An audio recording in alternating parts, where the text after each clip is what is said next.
నేను ఏదైతే హామీ ఇచ్చానో సూపర్ 6 అవన్నీ చేపిస్తాం. అది చేయించడమే కాదు, ప్రతి ఒక్క కుటుంబానికి నేను అండగా ఉంటా.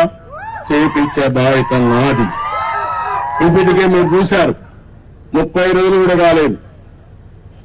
వచ్చిన వెంటనే నేను చెప్పిన ప్రకారం పింఛన్లు పెంచాం.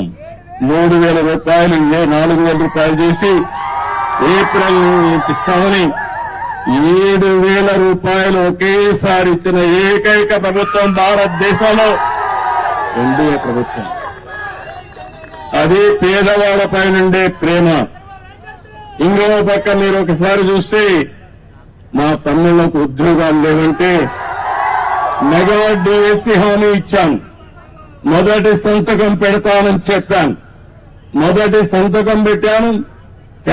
మొదటి క్యాబినెట్ లో పెట్టాను. ఆమోదించి నోటిఫికేషన్ ఇచ్చే పార్టీ తెలుగుదేశం పార్టీ. మూడోది, మీ భూములన్నీ కొట్టేయాలనుకున్నాడు.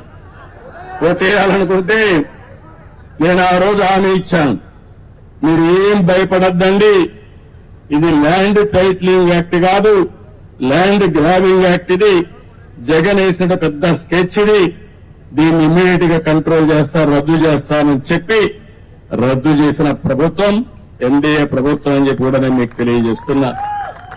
అన్నా క్యాంటీన్లు 180 క్యాంటీన్లు 183 ఉన్నాయి. ఆగస్టు 15 నుంచి ప్రారంభిస్తాం. పేదవాడికి అన్నం పెడతాం. పేదవాడికి అన్నం పెడితే సహించలేని మనస్తత్వం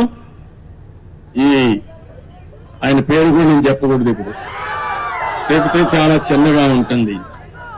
అలాంటి వ్యక్తి వీళ్ళంతా సైకో. మా తమ్ముళ్ళు ఇంకా మర్చిపోలేదు. మర్చిపోతే భయంకరం.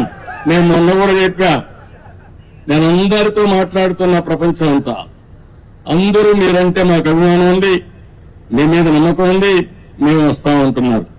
కానీ మీ రాష్ట్రంలో ఒక భూతం ఉంది, మళ్లీ అది లేస్తే ఏమవుతుంది కాబట్టి అది కూడా ఆలోచించమని నేను చెప్పాను.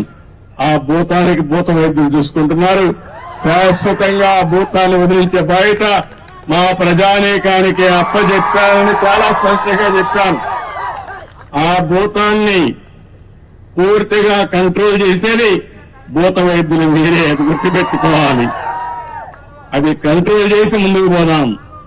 అదే సమయంలో మా తమ్ముళ్ళందరికీ, ప్రజలందరికీ మీ ఆదాయం పెంచే మార్గం, అదే నైపుణ్య అభివృద్ధి కోసం సెన్సస్ తయారు చేస్తున్నాం.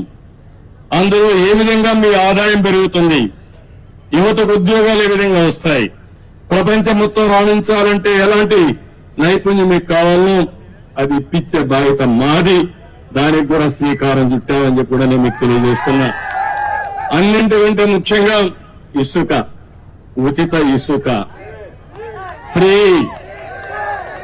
ఏం తమ్ముళ్ళు ఎన్నికల ముందు చెప్పాను, ఫ్రీ ఇసుక ఇస్తానన్నాను, ఉచిత ఇసుక ఇస్తాన్నాం.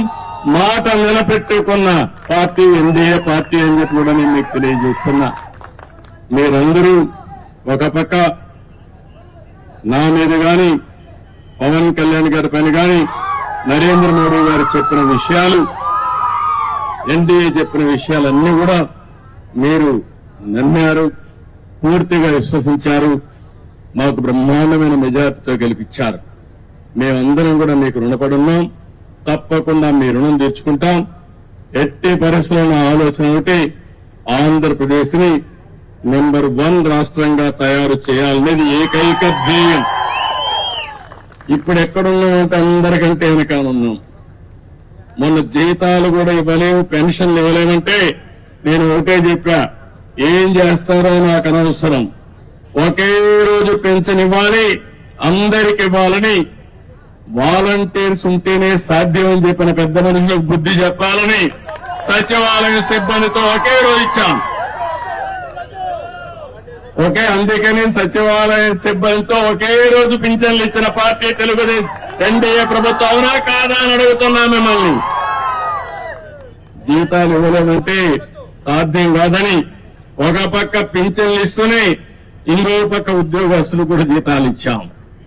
రెండు కూడా చేశామంటే అది ఈ పార్టీకి ఉండే కమిట్మెంట్. తప్పకుండా చేస్తాం.